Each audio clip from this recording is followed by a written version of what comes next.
believe in God our Father. I believe in Christ the Son. I believe in the Holy Spirit. Bapak Ibu, jemaat yang diberkati Tuhan. Di malam Natal yang diberkati ini, pas momen bahas Raja Damai, ini menarik sekali untuk kita bahas, kekasih Tuhan. Raja Damai identik dengan damai sejahtera, dan damai sejahtera adalah kebutuhan utama kita semua. Amin. Rumah tangga Anda dan saya butuh damai, lingkungan Anda dan saya butuh damai, ruang lingkup kerja Anda dan saya butuh damai, Kota Kupang butuh damai, NTT butuh damai, bahkan Indonesia dari Sabang sampai Merauke, Pulau Miana sampai Rotendao membutuhkan damai sejahtera itu. Amin. Walaupun kita tahu setan tidak akan pernah diam ketika kerajaan damai sejahtera akan dibangun di bumi ini. Setan tidak akan diam, kekasih Allah. Di bulan Desember, Januari, saya banyak khotbah keliling Indonesia. Dan khotbah Natal kebanyakan. KKR, Natal seperti itu. Apalagi kalau di Indonesia Timur ya. Wah, keren banget tuh. Saudara-saudara, dari 1 Desember itu, di mana-mana aksesoris Natal sudah mulai. Di pinggir-pinggir jalan, saya khotbah di Tobelo, Maluku Utara, itu adalah mabesnya Kristen Maluku Utara. Ya, kalau Tidore mayoritas bukan Kristen, di Ternate dulu 50-50, sekarang sudah mayoritas non-Kristen. Tapi Tobelo masih. Waduh, khotbah 1 Desember, Natal Pemda Maluku Utara, maksud saya Halmahera Utara, Halut. Wah, Natal di mana-mana. Selepas dari situ ke Makassar, saya pikir di Makassar suasana Natal kurang, ternyata dahsyat juga. Luar biasa, sampai Ibu Gembala bilang, wah tidak sangka ya di Makassar begini meriah Natal. Lalu pergi ke Manado, aduh jangan tanya lagi saudara-saudara. Itu luar biasa, mulai dari Manado, Tomohon, Tondano, Langoan dan seterusnya. Itu lilin-lilin Natal di pinggir jalan, pohon-pohon Natal di pinggir jalan. Tapi juga ada berita duka. Saya nonton di sedikit duka, bukan duka banget. Ya DTT lah, duka tipis-tipis. Ada satu bupati perempuan di mana gitu. Di TikTok tuh lagi rame, dia larang orang Kristen bikin Natal di ibu kota, dia suruh pergi Natal di kampung mana gitu. Ada. Tetapi ada juga yang menghibur, wali kotanya bukan Kristen, tapi hebohnya luar biasa. Di mana? Di Solo. Mas Gibran, sedap. Aduh, lihat Mas Gibran punya wajah. Tuhan Yesus tolong dia.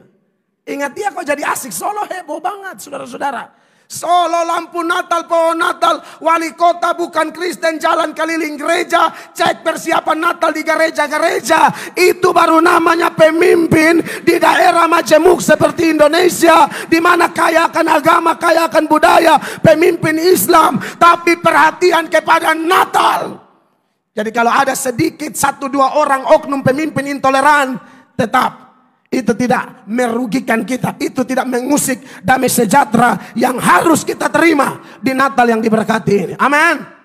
Nah, kekasih Allah, menarik sekali. Kalau saya lihat keliling-keliling lalu lihat, aduh Tuhan baik. Dan nanti Januari saya masih khotbah Natal lagi di Kalimantan, di mana nikmati saja, semuanya harus mendengar berita damai sejahtera yang berasal dari Tuhan Yesus Kristus. Dia Raja Damai. Menarik bicara tentang gelar atau karakter Yesus yang terakhir yang tercatat dalam Yesaya 9 ayat 5 ini bicara tentang Raja Damai. Ternyata saudara-saudara, istilah lebih tepat bukan the King of Peace, tapi the Prince of Peace. Dia bukan Raja Damai, tetapi Pangeran Damai. Tapi pertanyaannya adalah, salahkah kalau kita menyapanya dengan Raja Damai seperti terjemahan LAI? Yang Lembaga Alkitab Indonesia yang kita pegang ini menerjemahkannya Raja Damai. Tapi mayoritas dari terjemahan bahasa Inggris dia pakai The Prince of Peace. Dia Pangeran Damai. Apakah salah? Tentu tidak salah kalau kita pakai Raja Damai, saudara-saudara. Kenapa Yesus disebut Pangeran Damai? Karena dia anak Allah. Artinya Bapalah ya, Allah Bapalah yang disebut Raja. Yesus disebut Pangeran. Sebagaimana Bapa disebut Allah, Yesus disebut anak Allah. Anak Allah adalah Allah. Pangeran damai sama saja dia raja damai. Karena di atas bahunya pemerintahan damai sejahtera itu akan berjalan kekasih Allah. Lagian kalau saya dan Bapak Ibu jemaat belajar firman Allah seputaran Yesus adalah raja, ada begitu banyak data yang mendukung bahwa tidak salah kalau saya dan Bapak Ibu jemaat menyembah dia, menyapa dia, mengagungkan dia sebagai raja damai. Karena Alkitab mencatat kekasih-kekasih Tuhan. Tuhan bilang di dalam Yesaya ini bahwa tahta Daud akan ada di dalam dia. Dan tahta itu tak berkesudahan. Pada zaman Raja Daud, di sekitar akhir kehidupan Raja Daud, sudah mau dekat-dekat tutup usia, Tuhan bicara pada Daud bahwa anakmu akan menjadi raja. Dan kemudian ada informasi penting, kerajaanmu itu bukan kerajaan yang akan ada limitnya, tapi kerajaan yang unlimited, kerajaan yang kekal, kerajaan yang sifatnya selama-lamanya. Makanya di dalam 2 Samuel 7 mulai ayat 12, Anda lihat apa yang Tuhan sampaikan kepada Daud. Apabila umurmu sudah genap dan engkau telah mendapat perhentian bersama-sama dengan nenek moyangmu, maka aku akan membangkitkan keturunanmu yang kemudian, anak kandungmu, dan aku akan mengokohkan kerajaannya. Iya, ini jelas bicara tentang Salomo. Setelah Salomo Rehabeam, setelah Rehabeam cucunya Salomo dan seterusnya. Tetapi saudara-saudara, kerajaan mereka tinggal sejarah, sudah berakhir. Salomo habis, Rehabeam habis, semuanya habis saudara-saudara. Tapi dalam nubuatan ini atau pemberitahuan kepada Daud ini ada tambahan bahwa kerajaanmu itu bukan kerajaan yang habis seperti itu, tapi kerajaanmu kekal. 13. Dialah yang akan mendirikan rumah bagi namaku, dan aku akan mengokohkan tahta kerajaannya untuk selama-lamanya. Dan aku akan mengokohkan tahta kerajaannya untuk selama-lamanya. Kalau sudah sampai sini sudah bukan Salomo, Rehabeam dan seterusnya lagi. Bukan. Ayat 16 dia tekankan lagi, bahkan dia ulang 2 kali penekanan tentang selama-lamanya. Keluarga dan kerajaanmu akan kokoh untuk selama-lamanya di hadapanku. Amin. Tahtamu akan kokoh untuk selama-lamanya. Penggenapan ini bukan pada Salomo dan seterusnya, tapi penggenapan ini pada Yesus Kristus Tuhan kita. Makanya ketika Ibu Maria mendengar berita yang menggembirakan sekaligus mengerikan sebenarnya, karena hukum Yahudi begitu keras, perempuan perawan yang tahu-tahu hamil itu konsekuensinya dirajam dengan batu sampai mati. Tapi Maria memberi dirinya, memberi rahimnya untuk dipakai demi kepentingan kita semua. Amin, kekasih Allah. Demi kepentingan kita semua. Dan pada waktu berita itu datang, ada informasi yang berkaitan dengan penggenapan terhadap apa yang Tuhan katakan kepada Daud dalam 2 Samuel 7 tadi. Perhatikan Lukas 1 ayat 30. Firman Allah bilang begini. Kata malaikat itu kepadanya, jangan takut hai Maria, sebab engkau beroleh kasih karunia di hadapan Allah. 31. Sesungguhnya engkau akan mengandung dan akan melahirkan seorang anak laki-laki, dan hendaklah engkau menamai dia Yesus. 32 sama-sama jemaat. 2, 3. Ia akan menjadi besar dan akan disebut anak Allah yang maha tinggi. Dan Tuhan Allah akan mengaruniakan kepadanya apa? Tahta Daud bapa leluhurnya. 33. Dan ia akan menjadi raja atas kaum keturunan Yakub sampai selama-lamanya. Dan apa? Kerajaannya tidak akan berkesudahan.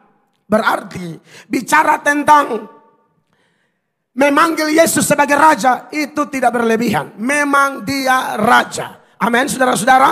Sekalipun istilah yang dipakai secara mayoritas tafsiran Alkitab di Yesaya 9 ayat 5 bagian akhir adalah the Prince of Peace. Tapi Yesus tetap raja. Apalagi saudara tahu ketika Yesus menyelesaikan misi dari Bapa. Missio Dei, misi Allah, penyelamatan dunia. Tidak ada satupun yang tersisa. Yesus berkata, tetelestai, sudah selesai. Maka Alkitab berkata, segala kuasa di sorga, di bumi diberikan kepada Yesus. Mari kita baca sama-sama Matius 28 ayat 18. 1, 2, 3. Yesus mendekati mereka dan berkata apa? Kepadaku telah diberikan segala kuasa di sorga dan di bumi. Dia adalah raja di atas segala raja. Ya, siapapun tidak bisa melawan dia. Wahyu 17 ayat 14 menyebut bukan raja di atas segala raja saja. Dia Tuhan di atas segala Tuhan. Dia raja di atas segala raja. Perhatikan ayat ini jemaat. Mereka akan berperang melawan anak domba, tetapi anak domba akan mengalahkan mereka karena ia adalah Tuan di atas segala tuan Amin. dan Raja di atas segala raja. Mereka bersama-sama dengan dia juga akan menang, yaitu mereka yang terpanggil, yang telah dipilih dan yang setia. Iya, jadi saudara tidak salah kalau kita panggil dia Raja Damai, itu tidak ada soal, ya. Dan karena dia Raja, dia penguasa dunia akhirat, Alkitab mengatakan saatnya akan datang, yaitu setiap lutut akan bertelut, semua lidah akan mengaku bahwa dia Tuhan. Ungkapan dia Raja, dia Tuhan sama, dia penguasa. Dia yang mengatur saudara-saudara. Makanya ada istilah kerajaan Allah. Ada doa yang bilang datanglah kerajaanmu. Datanglah kerajaanmu artinya kita meminta pemerintahan Kristus nyata di dalam kehidupan saya dan saudara. Bahkan nyata di dunia yang suatu saat akan lenyap. Tapi pemerintahan atau kerajaan damai sejahtera harus berlangsung di dunia ini. Amin, kekasih Tuhan. I believe in God our Father. I believe in Christ the Son. I believe in the Holy Spirit.